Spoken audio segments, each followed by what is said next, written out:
Boa noite, amigo. Tudo bem com você? Aconteceu uma coisa triste hoje com pessoas que a gente conhece muito. Amigo nosso do Xingu, do movimento Xingu Vive, do Xingu, que lutou juntamente conosco na ciência da eletricidade contra Belo Monte. Foi o professor Célio Berman, você conheceu, né, amigo? Essa quem fala é Antônia Mello, guerreira da luta contra a construção da hidrelétrica de Belo Monte, aqui no Xingu. Infelizmente, ele partiu nessa madrugada de hoje. A essa altura eu já tinha recebido a notícia de Francisco Del Moral, no nosso grupo de pesquisadores preocupados com os impactos biológicos da construção da hidrelétrica de Belo Monte. Francisco Del Moral escreveu: nosso querido camarada teve uma parada cardíaca nessa madrugada. O velório está acontecendo agora, na manhã do dia 2 de janeiro de 2026, no cemitério israelita do Butantã. Como eu estou muito longe, em Altamira, ao lado do Lago Podre da hidrelétrica de Belo Monte, eu não posso ir ao cemitério israelita prestar minhas homenagens a uma pessoa tão importante nos debates sobre a questão energética do Brasil e os impactos desastrosos da política de construção de hidrelétricas na Amazônia. Então, o que eu posso fazer para homenageá-lo é ler uma entrevista antiga, de 2010, em que Célio Berman fala sobre esses assuntos que nos preocupam cada vez mais hoje em dia. Célio Berman e Belo Monte. A energia hidrelétrica não é limpa nem barata. Entrevista de Manuela Azenha, publicada no portal Vi o Mundo, no dia 3 de junho de 2010. O professor de pós-graduação em Energia do Instituto de Eletrotécnica e Energia da USP desmistifica os benefícios de o Brasil aproveitar o potencial energético dos rios da região amazônica. Então, isso foi em 2010, né? Imagina a falta que faz essa entrevista ter sido mais divulgada, essas ideias melhor discutidas, né? Agora em 2025 a gente teve a Conferência do Clima, todo mundo preocupado com o colapso climático, colapso da floresta amazônica, e a energia das hidrelétricas vem sendo tratada, inclusive por pessoas com preocupação ambiental, como energia limpa e renovável. E não é, né? E eu tenho local de fala, literalmente, para falar sobre isso. Eu estou aqui do lado do Lago de Belo Monte, e essa aqui, está vendo essa planície aqui? Essa planície alagada é o entorno do Igarapé-Ambé. E quando foi construído Belo Monte, a primeira coisa que fizeram aqui foi desmatar tudo. Então você tem essa emissão inicial. E agora todos os anos, quando o lago baixa, cresce capim. E quando o lago sobe de novo, esse capim apodrece. Tá vendo essa água aqui, olha? Que não parece muito apetitosa. Ela está gerando metano, né? Você pisa assim, você sente aquele cheiro de podre. E isso contribui muito para o aquecimento global. Então não é limpa. Belo Monte representa simbolicamente a possibilidade de transformar todo o território amazônico em um grande conjunto de jazidas de megawatts. Simbolicamente, em 2010, né? Agora é concretamente esse plano de transição energética de que tanto se fala.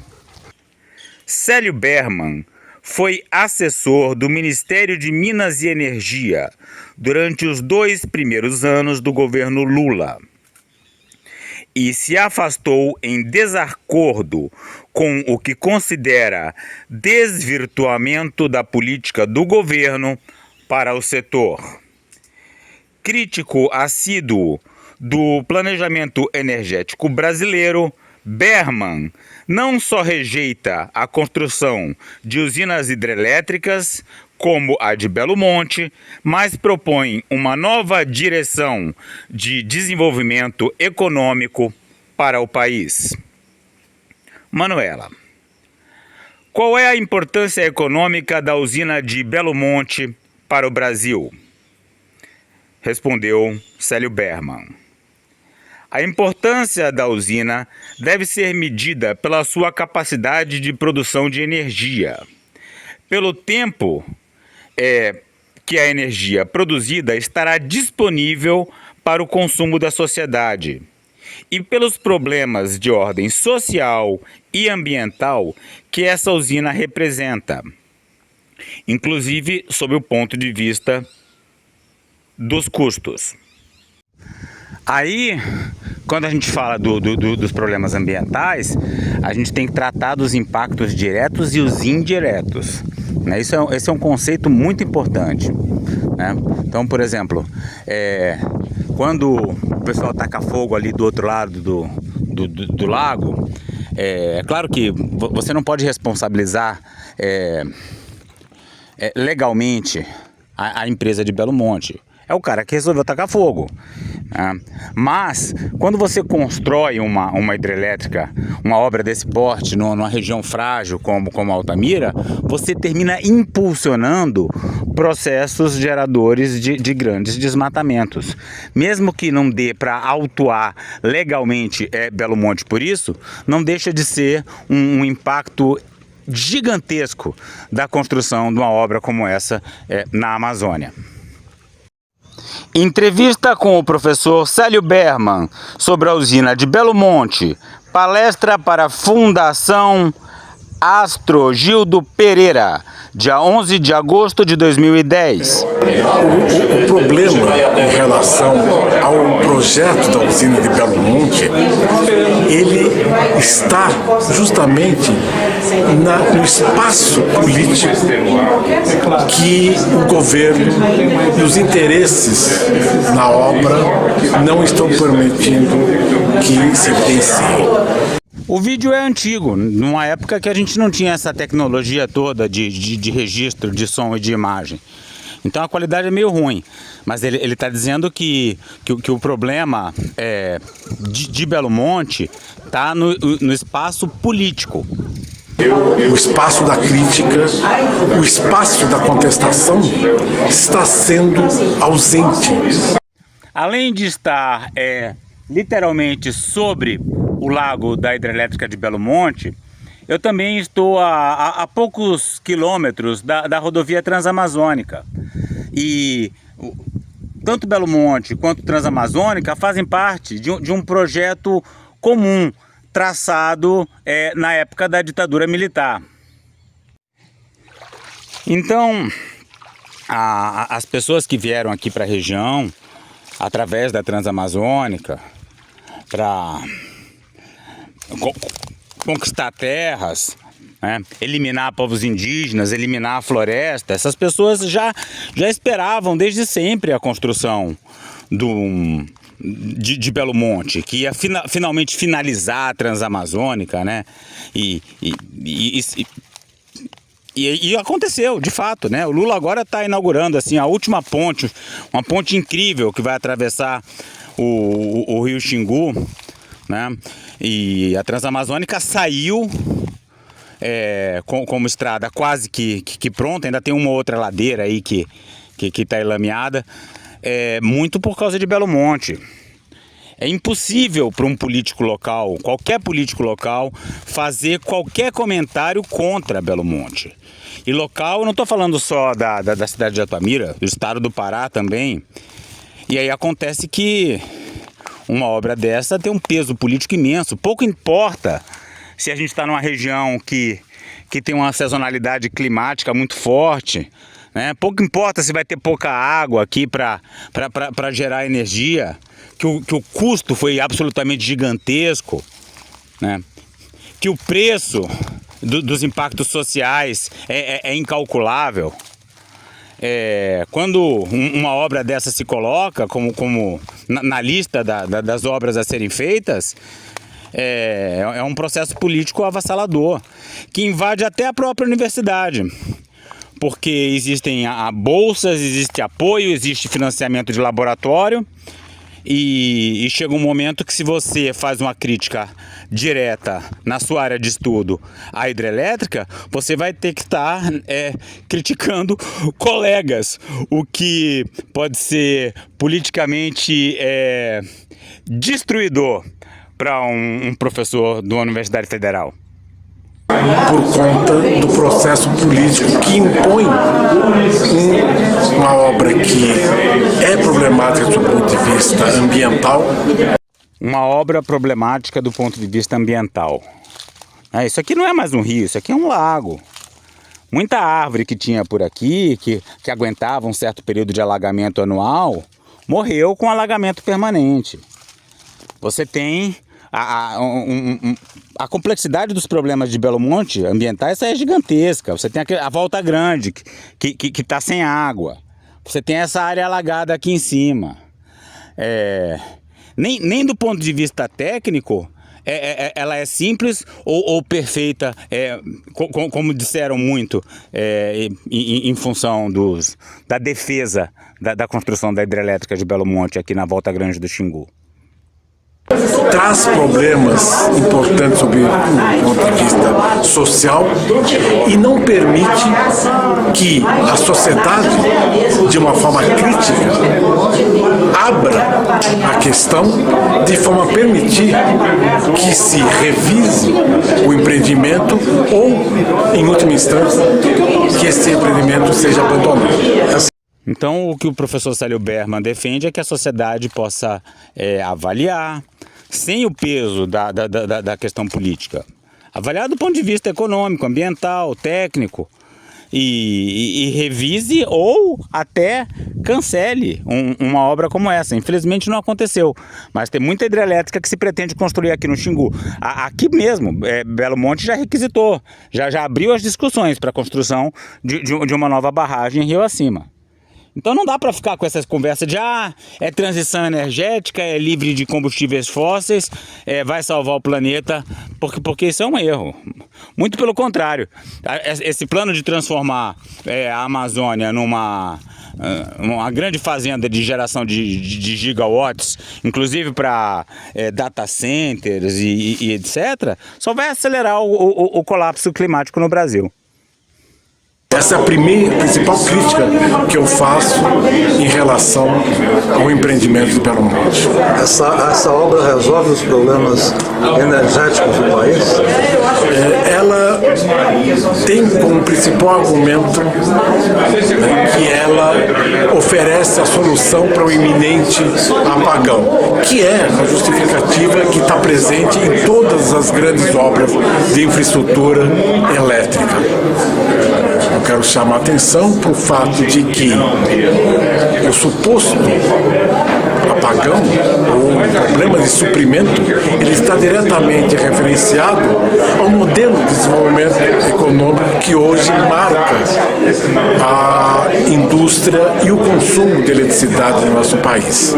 Aí o entrevistador pergunta se Belo Monte resolve a situação elétrica do Brasil e o Célio responde muito bem que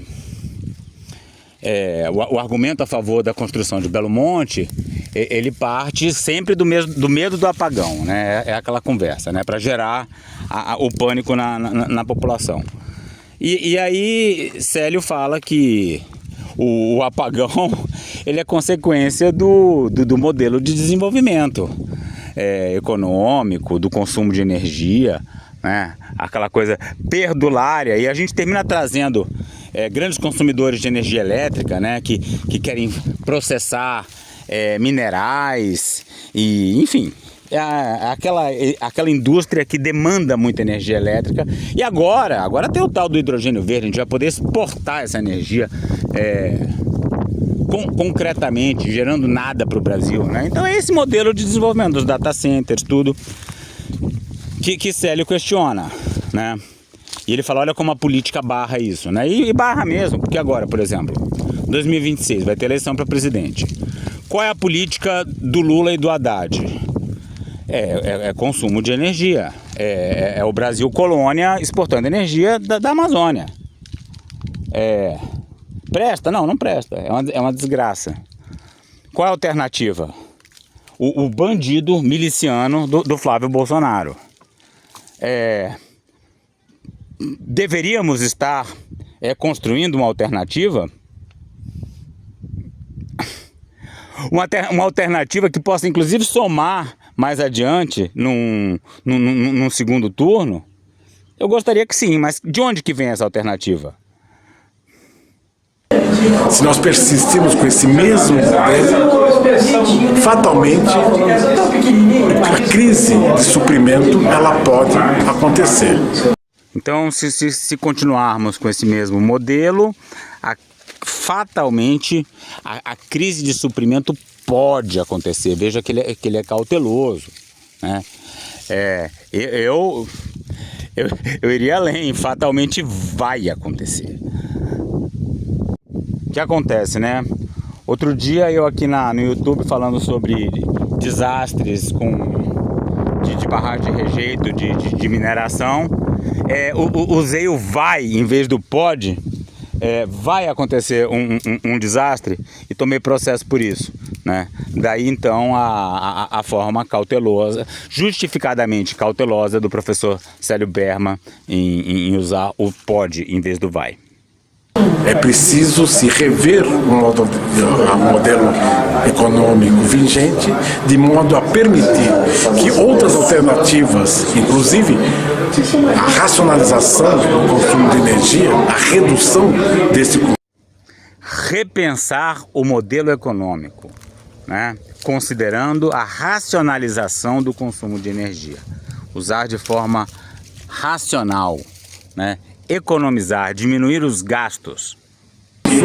Sejam alternativas que garantam a sustentabilidade do país. Quais seriam as alternativas para a geração de energia aí é uma questão que necessariamente precisa sair do terreno do ofertismo. Aí o entrevistador pergunta quais são as alternativas para o consumo, né? E o professor, isso precisa sair do terreno do ofertismo. Se não fizer hidroeletricidade, qual é a outra alternativa? Né? O que eu estou chamando a atenção é para o fato que existem alternativas energéticas que não necessariamente aumentam a oferta de energia, como a racionalização, né? E o gerenciamento por parte da demanda, que permitem que se mantenha uma qualidade de vida e um padrão de desenvolvimento consumindo menos energia. É isso que precisa ser referenciado. Aí o que acontece, né? Fez-se a opção de construir Belo Monte no Xingu, isso impulsionou os desmatamentos na região. A Amazônia está cada vez mais desmatada. São Paulo, agora em dezembro passado, teve uma onda insuportável de calor. Eu que estou aqui do lado de Belo Monte, já estava vendo o lago subir, né? Quando veio aquela onda forte de calor, eu só sei que o lago baixou. Por que baixou? Porque o pessoal está usando o ar-condicionado loucamente para sobreviver ao calor. Por que o calor? Porque as chuvas estão cada vez mais fracas. Elas não conseguem atravessar essa região por causa dos desmatamentos, como elas faziam antes. Então você está vendo que a gente faz a hidrelétrica, gera o calor perturba a saúde das pessoas, e aí as pessoas precisam de mais ar-condicionado e precisam de mais energia, e agora a gente precisa de mais hidrelétrica. Vê como isso é um ciclo vicioso? Vamos agora à entrevista do dia com Maria Lídia Flandoli. Em plena campanha eleitoral, a crise da água em São Paulo é tema central de críticas e debates. Para falar dos riscos de colapso, nós recebemos hoje o professor do Instituto de Energia e Ambiente da USP, Célio Berman, que também é vice-coordenador do Programa de Pós-Graduação em Energia da Universidade de São Paulo. Obrigada, professor, por estar conosco. Bom, professor, o governador Geraldo Alckmin, né, que é candidato, está sendo alvo pelos adversários, assim, de duras críticas, não apenas responsabilizando pela crise hídrica que tem em São Paulo, como cobrando medidas radicais.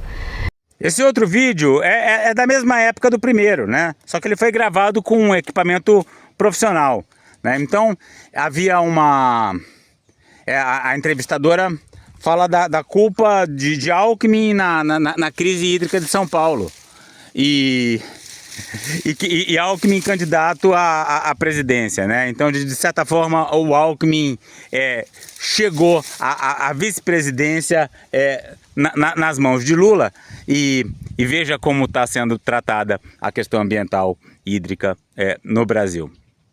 Antes de mais nada, o senhor acha que o governo de São Paulo ou vários governos dormiram no ponto, no sentido de investimentos para a prevenção disso que vivemos hoje? Ou realmente estamos sendo surpreendidos por uma questão climática não esperada? Maria Lídia, primeiro eu agradeço a oportunidade de conversar com você e com os telespectadores da TV Gazeta. Obrigada. Nós estamos frente a uma situação que já era há muito tempo esperada, né? De reiteradas vezes, o governo indica que a responsabilidade pela crise é de São Pedro. Coitado de São Pedro, ele não tem como se defender. Mas, em realidade, o que nós estamos vivendo hoje, a restrição hídrica que nós estamos vivendo hoje, ela é resultante de uma história que vários governos não tomaram as providências necessárias para evitar o caos que nós estamos hoje, infelizmente, vivendo. Isso mais de 10 anos atrás, né? Hoje em dia, em 2026, a gente pode dizer que a coisa segue rumo a um caos ainda mais profundo, porque os desmatamentos da Amazônia seguem avançando. Inclusive em grande parte também impulsionados por essa ideia de fazer hidrelétrica nos grandes rios da Amazônia. Vou citar, por exemplo, a situação da Sabesp, a Companhia de Saneamento Básico do Estado de São Paulo, né? Dos 645 municípios do Estado de São Paulo, ela é responsável pelo fornecimento de água de 27 milhões de pessoas, algo em torno de 350 municípios, né?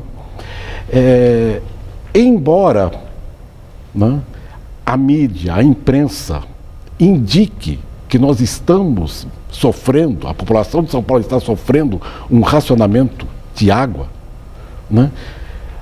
O governo de São Paulo adota a estratégia do avestruz, né, escondendo a cara e não revelando aquilo que acontece no dia a dia com a população. Mas está havendo racionamento? Está havendo. Ou essa redução da pressão da água, que é o recurso, o mecanismo que a Sabesp está usando à noite, não configura propriamente racionamento, como a Sabesp diz? Claro. Nós temos um problema de gestão dos recursos hídricos.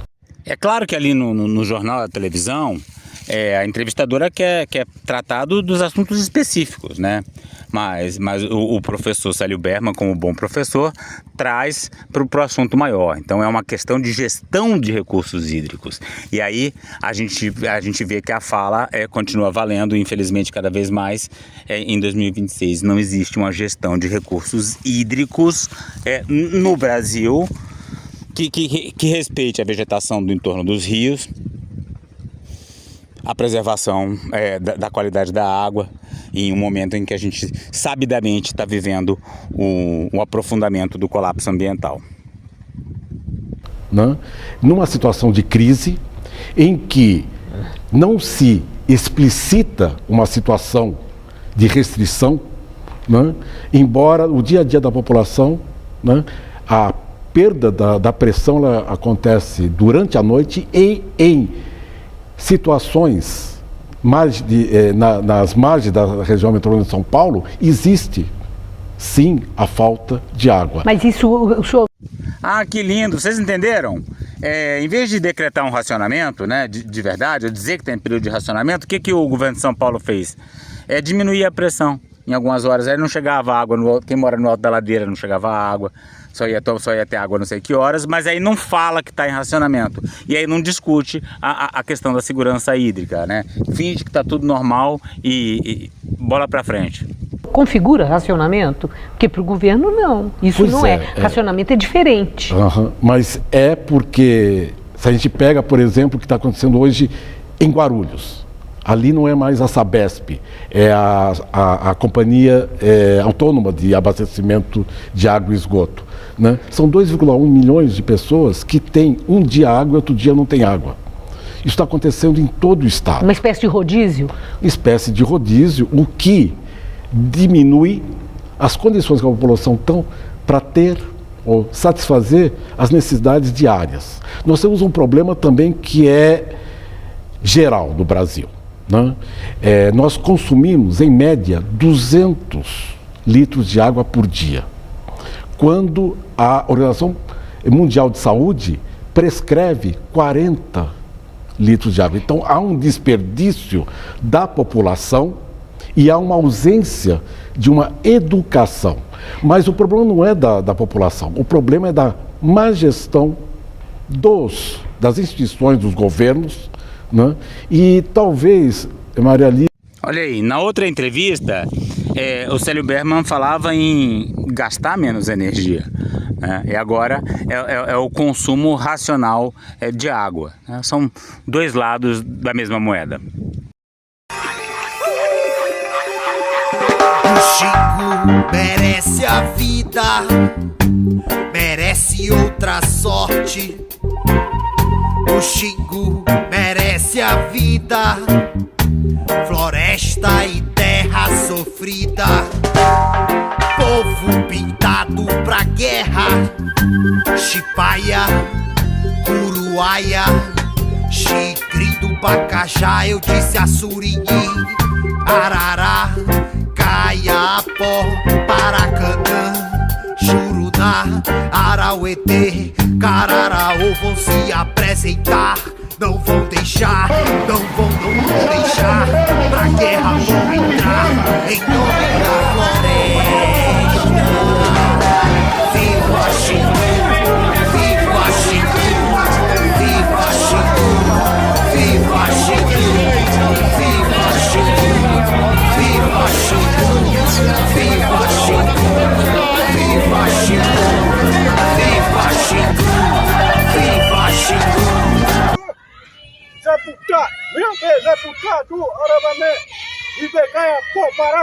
Para saber mais e participar dessa luta radical pelos povos indígenas, a floresta tropical e a biodiversidade de modo geral, inscreva-se no canal, deixe seu like e comentário.